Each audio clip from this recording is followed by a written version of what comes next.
warahmatullahi wabarakatuh. Alhamdulillahirabbil alamin. Assalatu wassalamu ala asyrafil anbiya'i wal mursalin wa ala alihi wa sahbihi ajmain. Asyhadu an la ilaha illallah wa asyhadu anna Muhammadan abduhu wa rasuluh la nabiyya ba'da, amma ba'du. Puji syukur marilah kita selalu sampaikan kepada Allah Subhanahu wa taala yang selalu memberikan rahmat dan karunia-Nya kepada kita semua. Salawat beserta salam juga kita kirimkan buat Nabi besar Muhammad sallallahu alaihi wasallam. Allahumma shalli ala Muhammad wa ala Muhammad. Baiklah, ustaz-ustazah yang berbahagia, sekarang kita akan masuk ke acara aksi nyata modul 1.4 calon guru penggerak angkatan 9 bertemakan budaya positif, yang nanti akan disampaikan oleh Ustazah Welni Morika SPD. Baiklah, untuk memulai acara kita kali ini, mari kita bersama-sama mengucapkan basmalah terlebih dahulu. Baiklah, untuk acara pertama kita mintakan kata sambutan dari Kepala Sekolah SD Islam Terpadu Buah Hati kepada Ustaz Jeffrey Martin SIK MPD, disilahkan.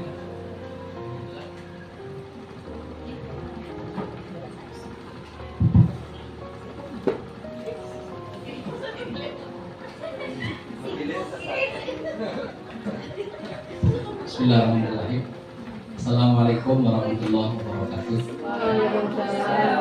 Alhamdulillahirrahmanirrahim. Wassalatu wassalamu ala asyrafil anbiya'i wal mursalin wa ala alihi wa sahbihi ajma'in. Yang sama-sama dihormati Ustazah Welni Morika selaku calon guru penggerak angkatan 9. Pertama sekali kita kembali bersyukur pada Allah karena Allah masih berikan kita kesehatan sampai siang menjelang sore ini. Salawat dan salam kepada Nabi kita Muhammad sallallahu alaihi wasallam. Allahumma shalli ala Muhammad wa ala ali Muhammad. Ustazah yang hormati, salah satu program dari calon guru penggerak adalah aksi nyata modul 1.4 budaya positif yang insyaallah akan disampaikan oleh Ustazah Welni Morika, karena memang budaya positif ini memang perlu bagi kita sebagai majelis guru yang bisa kita terapkan di dalam proses pembelajaran sekolah kita. Untuk itu kita dari pihak sekolah sangat mengapresiasi kegiatan ini tentang aksi nyata modul 1.4 budaya positif. Untuk mempersingkat waktu, mungkin itu saja yang saya sampaikan. Kita dengarkan dengan baik apa yang akan diberikan, apa yang diberi berbagi kepada kita, mudah-mudahan bisa kita terapkan. Itu saja, wabillahi taufiq wal hidayah. Assalamualaikum warahmatullahi wabarakatuh.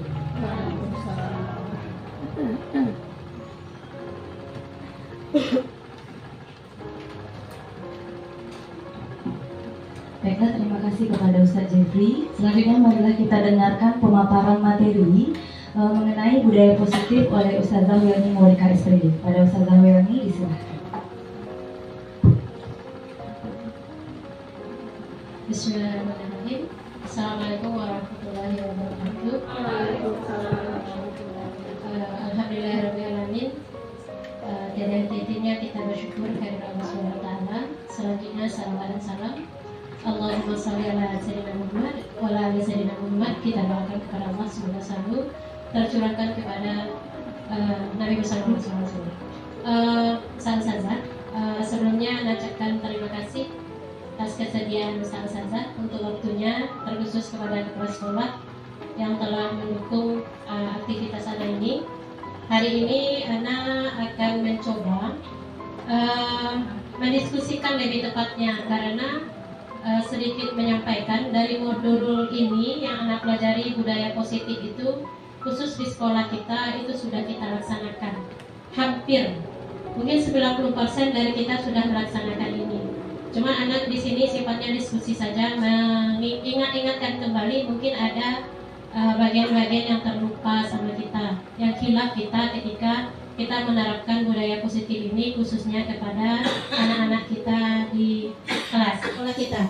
Pembelajaran berdiferensiasi, di sini kita peserta didik belajar sesuai dengan kebutuhannya berdasarkan tahap perkembangannya untuk mewujudkan profil belajar Pancasila. 6 profil belajar Pancasila. Kalau kita di sekolah kita ada 10 malahan. 10 yang kita harap KDR.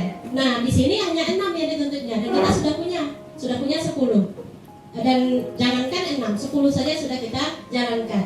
Nah, ini saja Ana mengingat-ingatkan kembali tentang merubah paradigma stimulus respon pendekatan teori kontrol. Nah, di sini ada ilusi. Ilusi itu sesuatu yang sebenarnya salah.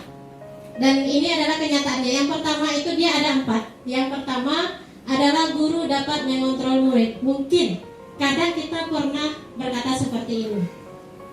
Aku kalah lo jangan. Pernah kita mungkin kalau bahasa Minang ya.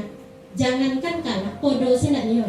Seperti itu. Kadang nggak akan mungkin siswa itu bisa menang dari kita. Mungkin kita pernah terpikir seperti itu ketika menghadapi ada siswa yang sulit kita hadapi. Di sini ternyata pikiran kita seperti itu salah. Kenyataannya sebenarnya adalah murid itu memiliki hak untuk memilih. Guru tidak bisa memaksakan kehendak kepada murid. Karena kalau di kurikulum Merdeka, pembelajaran berpihak kepada siswa atau pembelajaran student center ya. Saja. Ternyata di sini Anda mempelajari tentang budaya positif ini, tentang ilusi-ilusi kontrol yang ternyata kadang kita terlupa. Bukan kita tidak tahu ya, tapi kadang kita terlupa di masa-masa kita mengajar. Guru tidak punya kontrol penuh terhadap murid. Ternyata saja kita ini tidak punya kontrol penuh kepada siswa kita. Itu yang kita pahami, bahwa siswa itu seperti filosofi Ki Hajar Dewantara, siswa kita itu mengajar sesuai dengan kodrat alam dan kodrat zaman ya Zanila. Kodrat alam itu artinya siswa kita dengan berbagai latar belakang yang berbeda. Anak pantai nggak akan mungkin sama dengan anak gunung. Nah, itu yang harus kita pahami. Anak yang broken home dengan anak yang lengkap keluarganya tidak akan mungkin sama perlakuan kita. Itu yang harus kita pahami pertama, kita sebagai seorang guru. Dan yang kedua, sesuai dengan perkembangan zamannya. Dan kita pun sudah belajar ya di pengajian kita bahwa atau di upah kita, anak itu didiklah sesuai dengan zamannya. Sebenarnya selaras saja dengan apa yang kita pelajari dan selaras dengan agama kita. Bahwa kalau kita mengajar sekarang itu maka sekarang lebih banyak pembelajaran inovatif karena memang zamannya seperti itu. Kalau kita masih mengajarnya dengan metode ceramah saja kita di kelas, kebanyakan anak kita enggak ini ya, bukan mereka tidak mau memperhatikan kita, tapi karena memang tidak zamannya seperti kita. Kayak kita membandingkan di kelas dulu, ustazah aja dulu, guru ustazah seperti ini, ustazah patuh saja, dan kita bandingkan dengan anak kita yang sekarang, ternyata itu ustazah salah itu ternyata tidak bisa kita ilusi kontrol yang kedua. Semua bujukan penguatan positif, efektif dan bermanfaat itu pikiran yang salah. Ternyata kenyataannya bujukan adalah salah satu bentuk kontrol. Murid mempunyai hak untuk menolak bujukan kita. Murid bisa tergantung pada pendapat dan bujukan kita. Ketika kita memberikan sebuah bujukan yang bagi kita rasanya positif, ditolak sama siswa kita dan kita biasanya marah. Kadang kita marah, kita tidak bisa menerima. Ternyata itu Ana mengingat-ingatkan kembali tentang merubah paradigma stimulus respon pendekatan teori kontrol. Nah, di sini ada ilusi. Ilusi itu sesuatu yang sebenarnya salah. Dan ini adalah kenyataannya. Yang pertama itu dia ada 4. Yang pertama adalah guru dapat mengontrol murid. Mungkin kadang kita pernah berkata seperti ini. Aku kalah lo jangan. Pernah kita mungkin kalau bahasa Minang ya. Jangankan kalah, podo sendanyor. Seperti itu. Kadang nggak akan mungkin siswa itu bisa menang dari kita. Mungkin kita pernah terpikir seperti itu ketika menghadapi ada siswa yang sulit kita hadapi. Di sini ternyata pikiran kita seperti itu salah. Kenyataannya sebenarnya adalah murid itu memiliki hak untuk memilih. Guru tidak bisa memaksakan kehendak kepada murid. Karena kalau di kurikulum Merdeka, pembelajaran berpihak kepada siswa atau pembelajaran student center ya. Saja. Ternyata di sini Anda mempelajari tentang budaya positif ini tentang ilusi-ilusi kontrol yang ternyata kadang kita terlupa. Bukan kita tidak tahu ya, tapi kadang kita terlupa di masa-masa kita mengajar. Guru tidak punya kontrol penuh terhadap murid. Ternyata Ustaz, kita ini tidak punya kontrol penuh kepada siswa kita. Itu yang kita pahami. Bahwa siswa itu seperti filosofi Ki Hajar Dewantara, siswa kita itu mengajar sesuai dengan kodrat alam dan kodrat zaman ya Zanila. Kodrat alam itu artinya siswa kita dengan berbagai latar belakang yang berbeda. Anak pantai nggak akan mungkin sama dengan anak gunung. Nah itu yang harus kita pahami. Anak yang broken home dengan anak yang lengkap keluarganya tidak akan mungkin sama perlakuan kita. Itu yang harus kita pahami pertama kita sebagai seorang guru. Dan yang kedua, sesuai dengan perkembangan zamannya. Dan kita pun sudah belajar ya di pengajian kita bahwa atau di upah kita anak itu didiklah sesuai dengan zamannya. Sebenarnya selaras saja dengan apa yang kita pelajari dan selaras dengan agama kita. Bahwa kalau kita mengajar sekarang itu maka sekarang lebih banyak pembelajaran inovatif karena memang zamannya seperti itu. Kalau kita masih mengajarnya dengan metode ceramah saja kita di kelas, kebanyakan anak kita enggak ini ya. Bukan mereka tidak mau memperhatikan kita, tapi karena memang tidak zamannya seperti kita. Kayak kita membandingkan di kelas. Dulu ustazah aja guru ustazah seperti ini. Ustazah patuh saja. Dan kita bandingkan dengan anak kita yang sekarang. Ternyata itu ustazah salah itu ternyata. Tidak bisa kita ilusi kontrol yang kedua, semua bujukan penguatan positif, efektif dan bermanfaat itu pikiran yang salah. Ternyata kenyataannya bujukan adalah salah satu bentuk kontrol. Murid mempunyai hak untuk menolak bujukan kita. Murid bisa tergantung pada pendapat dan bujukan kita. Ketika kita memberikan sebuah bujukan yang bagi kita rasanya positif, ditolak sama siswa kita dan kita biasanya marah. Kadang kita marah. Kita tidak bisa menolak. Yang ketiga, kritik dan membuat orang merasa bersalah bisa menguatkan orang tersebut. Nah ini mungkin sering kita lakukan. Termasuk anak kadang di kelas melakukan itu kepada anak-anak di kelas, menyalahkan murid dan membuat kritik tidak menguatkan tetapi melemahkan. Murid mempunyai persepsi negatif akan dirinya, adanya krisis identitas atau identitas gagal pada murid. Ini nanti akan ada penjelasannya. Ini ilusi kontrol yang keempat.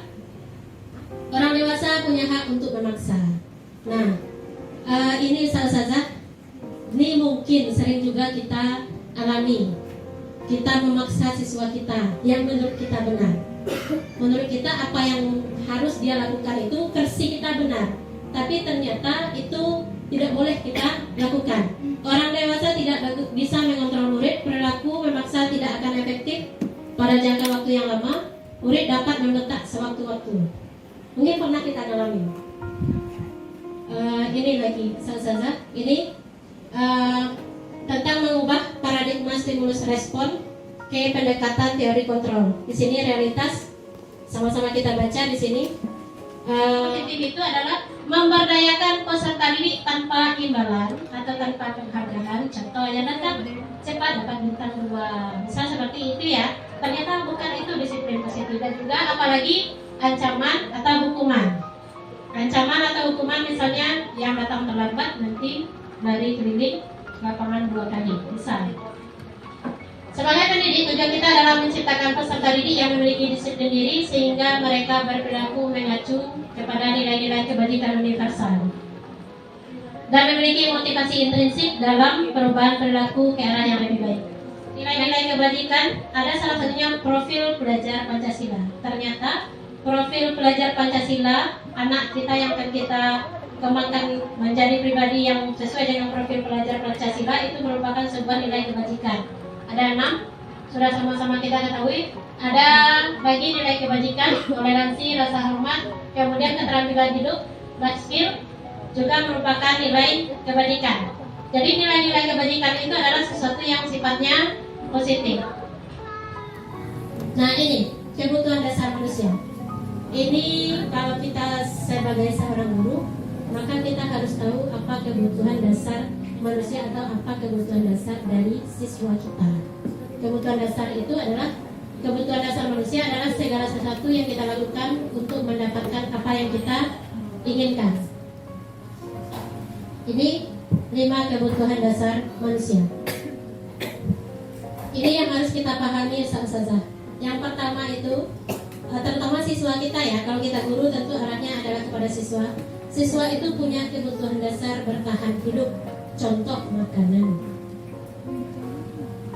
Contoh makanan. Makanya setiap pagi kadang kita di kelas tanya udah sarapan tidak? Karena itu adalah kebutuhan dasarnya. Kalau kebutuhan dasarnya tidak terpenuhi, maka proses pembelajarannya tidak akan maksimal. Kalau perutnya kosong pagi, jangan pulang, tunggu dulu, tunggu jam istirahat baru boleh makan. Jangan kita seperti itu. Karena memang ternyata makanan itu adalah kebutuhan dasar manusia. Pakaian, tempat tinggal, keamanan, serta kesehatan. Kemudian yang kedua adalah kasih sayang dan rasa diterima. Sama dengan ini kita di kelas kita memperlakukan siswa kita sama. Kalau kecenderungan hati mungkin tidak bisa ya. Yang namanya seperti apapun kita berusaha menyamakan semua siswa kita, yang namanya kecenderungan hati pasti ada. Tetapi bagaimana kita meminimalisir kecenderungan hati? Kecenderungan hati pasti sudah paham maksudnya ya. Ada mungkin salah satu penyebab kecenderungan hati. Contoh, ada ikatan keluarga dengan kita, anak atau anak kita sendiri. Ya betul itu. Karena tidak disebutkan. Tadi niatnya mau menyebutkan itu, tapi segar ternyata sudah disebut. Ada orang tuanya, Zah, kemarin orang tua Hana pergi ini oleh-oleh untuk saja. Bolasnya aja yang dikasih. Makanya ada sebagian sekolah yang tidak mengizinkan itu. Sebagian sekolah ada aturannya kalau mau kasih semua. Kalau kasihnya ke guru tertentu itu tidak boleh. Kalau mau ngasih langsung ke kantor. Jadi nanti kalau ada duitnya sepotong, tergantung kantor lah yang memotong sebanyak kita. Iya, ada yang sebagai sekolah untuk meminimalisir itu. Kemudian penguasaan, harga diri, keinginan untuk dianggap. Nah ini, ternyata siswa kita kadang kita sering lupa. Kita menunjuk siswa kita. Kalau satu ambilkan spidol ke kantor. Dan hari ke hari itu diganti orang yang sama tanpa kita sadari. Ternyata ada anak yang merasa tidak dianggap di kelas. Salah satu penyebabnya anak kita tidak peduli dengan kita, mungkin dia merasa kita tidak menganggap dia ada di dalam kelas. Ibarat kalau orang jualan ini yang mentimun buku masuk ke ruang lain ditok tidak. Nah itu mungkin ada tanpa sadar kita ya. Kemudian ada kebebasan. Kebutuhan dasar manusia itu adalah kebebasan memiliki pilihan. Siswa kita bebas memilih.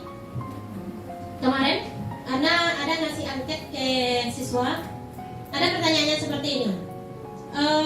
Apakah guru kamu mengizinkan kamu belajar sesuai dengan keinginanmu? Itu ya Fitri kemarin. Ada ngasihnya ke siswa di luar kelas Ana. Jawabannya tidak pernah. Ternyata mungkin versi itu versi anak-anak ya. Versi anak-anak itu belajar dia tuh mungkin dia belajar sambil tiduran, mungkin itu maksudnya gitu. Ternyata itu sebuah bagi siswa kita, mereka punya kebebasan untuk memilih seperti apa mereka belajar sendiri. Karena kita ini, kita sama-sama ketahui bahwa ada 3 model pembelajaran gaya belajar ya. Pertama adalah visual, yang kedua audio, yang ketiga audio visual, kinestetik. Karena seperti ini, Anda pernah dulu pernah ikut training, katanya seperti ini gaya belajar itu ya. Kita ini sebagai guru, kita harus mengcover ketiga gaya belajar itu. Walaupun setiap kita kan punya dominan. Kalau kayak anak dominannya adalah visual. Kalau orang berbicara, anak tidak lihat dia dapat dipastikan anak tidak bisa menerima 100% apa yang dia sampaikan. Nah karena anak orangnya dominannya visual. Jadi seperti ini pernah diajarkan sama trainer itu. Ketika kita ngajarkan kapal kepada anak, kita gambar kapalnya, terserah kita seperti apa gambarnya. gerakan. Contoh seperti ini. Anak-anak ustazah punya kapal. Jadi digambarkan. Kapalnya itu kita gambarkan. Gambarkan saja bentuknya perahu. Yang penting kita menggambarkan. Sehingga itu anak kinestetik dia bisa fokus. Anak audio dia bisa mendengarkan dari gerakan mulut kita, mendengar dengan telinganya, karena vokal kita jelas. Dan yang visual tentu dari gambar. Itu contoh. Jadi ternyata kita itu jangan pilih kasih kepada anak ketika belajar. Kayak contoh kita mengajarnya, kita mengajar ceramah, tentu anak audio senang ya. Dia mau sambil apa, telinganya terpasang, dia bisa dengar. Anak yang visual gimana? Nggak mengerti dia. Apalagi anak kinestetik, tidur dia. Setelah kita mengetahui kebutuhan dasar manusia, kemudian kita lanjut motivasi perilaku manusia. Ada motivasi itu ada yang namanya intrinsik dari luar ya, untuk menghindari ketidaknyamanan atau hukuman. Anak kita patuh sama kita karena dia takut dihukum. Kemudian untuk mendapatkan imbalan, dia datang tepat waktu agar dapat bintang. Dan kita pasti pernah melakukan itu. Ada yang terakhir motivasi intrinsik, motivasi dari dalam, kesadaran ya. Mereka inginkan adalah menghargai diri sendiri dengan nilai-nilai yang mereka percaya.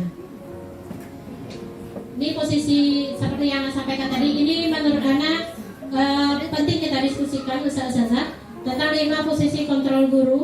Apakah kita ketika mengajar termasuk seorang yang penghukum, pembuat rasa bersalah, teman, pemantau, atau bahkan manajer. Kita lihat di sini ustazah, karena tayangkan video. Gagal, marah, dan menendam atau bersifat agresif. Pada cerita sebelumnya, respon Adi setelah dimarahi Pak Tejo adalah mencoret-coret buku dengan geram. Bisa jadi itu merupakan cara Adi meluapkan emosinya karena marah, sedih, sekaligus malu. Sementara respon diperlihatkannya adalah wajah datar.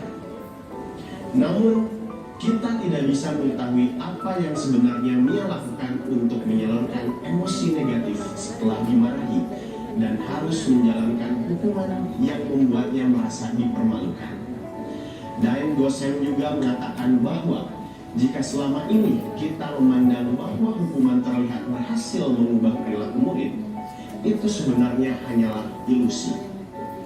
Penggunaan hukuman justru akan merugikan murid di jangka panjang. Dampak penggunaan hukuman akan jauh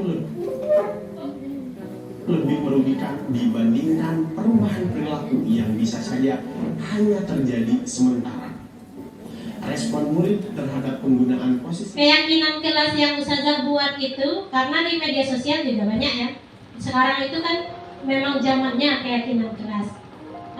Ana bertanya dulu, ustazah membuat keyakinan kelas itu karena apakah mengambil dari sosial media yang banyak tebaran, atau memang didiskusikan dengan anak, atau murni ustazah sendiri membuat? Didiskusikan dengan anak. Ada yang membuat murni sendiri karena mengambil dan merasanya cocok dengan kelas kita, kemudian kita tempel di kelas. Kalau ada ustazah yang seperti itu atau kita yang seperti itu, sebenarnya memang keyakinan kelas itu tidak boleh kita buat sendiri. Dan keyakinan kelas itu beda dengan aturan kelas. Berbeda dengan peraturan kelas ya. Keyakinan kelas dia berupa abstrak, berupa pernyataan universal dan dibuat dengan pernyataan positif. Dan memang untuk saat ini untuk pembelajaran berdiferensiasi atau yang berpihak kepada siswa, kita harus punya keyakinan kelas dengan anak-anak di kelas, dan itu caranya dengan didiskusikan dengan anak, mulai dari mereka, dan kita hanya memandu dan mereka sepakati, dan syaratnya harus dengan kalimat positif dan universal. Universal dalam arti mencakup semuanya dan itu dimengerti, mudah dimengerti oleh anak-anak dan tidak perlu kalimatnya panjang. Untuk kita bisa menjadi manajer di dalam kelas, khusus bagi anak-anak kita harus punya dulu keyakinan kelas. Contoh keyakinan kelas, Apa contoh keyakinan kelas salah satunya? Ustaz yang bisa menyebutkan? Wali kelas? Ayo. Zaburi. Itu kesepakatan kelas sama nggak dengan keyakinan kelas? Sama ya. Beda dengan peraturan kelas. Masuk kelas dengan mengucapkan salam sambil melangkah kaki kanan. Gimana Zanilan? Keyakinan kelas kan itu? Anak pribadi soalnya belum paham 100% ya. Karena kita sudah punya alumni guru penggerak. Masuk. Tapi kalau bisa kalimatnya lebih singkat ya.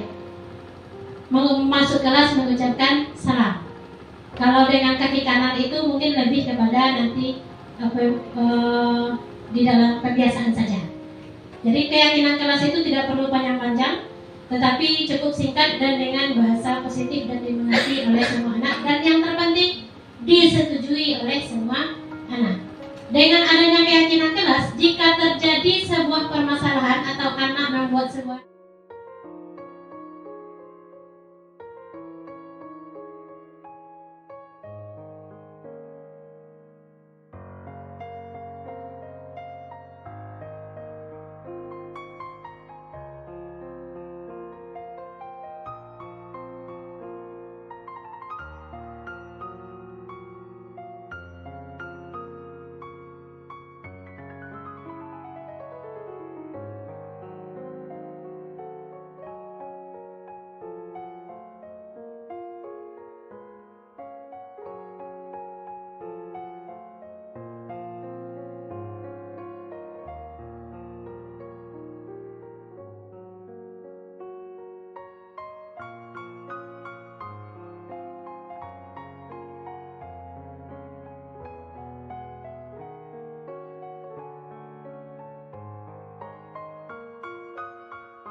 jika dia sudah nyaman, apalagi kita berikan dia makanan misalnya duduk di kantin atau di mana. Nah, di sana dia stabilkan identitas, buat dia merasa nyaman dan menceritakan. Karena kita nggak tahu loh Sang-Saza, dia melempar, kalau dari sudut pandang kita berarti dia yang nakal kan? Bisa jadi temannya juga bisa. Kadang anak ketika langsung kita ini kan di kelas, eksekusi di kelas, dia membantah. Kadang ada anak yang seperti itu, bukan anak yang mulai Zat. Akhirnya kita salah-salah, tidak tahu apa yang kita lakukan. Akhirnya kita mencari kebenaran kadang. Kemudian terakhir adalah menanyakan keyakinan kelas maksudnya. Kalau kita tidak punya keyakinan kelas, gimana caranya kita melakukan ini? Sekarang Adi sudah ceritakan. Menurut Adi, yang Adi lakukan itu sesuai nggak dengan keyakinan kelas kita? Tidak, Zah kayak gitu dia aja. Apa keyakinan kelas yang Adi langgar dia di sana? Saling menyayangi, contoh ya. Saling menyayangi. Oke, Adi tahu kesalahan Adi adalah melanggar saling menyayangi keyakinan kelas kita. Sekarang Adi mau nggak berubah? Adi mau nggak menjadi orang nomor satu yang menyayangi temannya di kelas?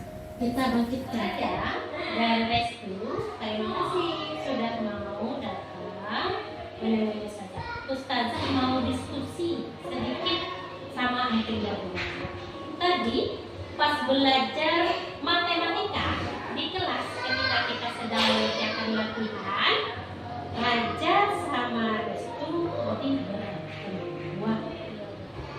Raja mustilin Restu sehingga Restu melempar bukunya Raja ini ke belakang sehingga buku Raja lepas kulitnya dari isinya. Sekarang Ustazah mau bertanya, kenapa Raja melakukan?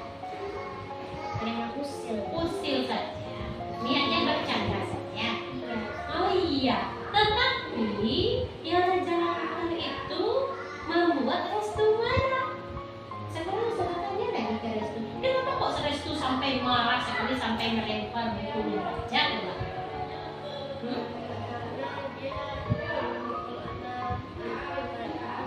Bukunya sangat keras. Memukul Restu sangat keras sehingga Restu menjadi marah. Oh, seperti itu. Oke. Jadi itu ya penyebabnya Raja. Kenapa buku Raja ini jadi lepas kulitnya seperti ini? Karena Restunya merasa kesakitan. Akhirnya dia marah. Dan cara dia mengeluarkan kemarahannya adalah dengan melempar buku ini. Sekarang seperti ini. Ada yang mau saya sampaikan bahwa kita ini, anak-anak Ustazah ini termasuk Ustazah, kita pasti pernah melakukan sebuah kesalahan dan bahkan mungkin kita sering melakukan kesalahan. Tetapi walaupun begitu, bukan masalah kesalahannya, tapi masalah bagaimana kita bisa berubah untuk menjadi lebih baik dan tidak akan mengulangi kesalahan itu. Jadi tujuan kita diskusi di sini sekarang adalah bagaimana sebuah kesalahan yang sudah dilakukan itu tidak akan terulang lagi. Sekarang yang pertama, atas partisipasinya ini, dan Ana berharap kita semua bisa memahami 5 posisi kontrol itu ya, dan kita bisa melakukan yang paling ideal. Yakinlah Ustazah, kalau yang ideal kita lakukan, bayangkan saja 2045 apa yang akan terjadi dengan anak-anak kita. Indonesia Madani ya, cita-cita kita. Iya, itu Ustazah tentang budaya positif yang seharusnya kita terapkan kepada anak-anak kita di sekolah, khususnya kepada diri kita juga. Kita harus selalu menjalankan budaya positif atau disiplin positif. Karena cukupkan. Wabillahi taufiq wal hidayah. Assalamualaikum warahmatullahi wabarakatuh.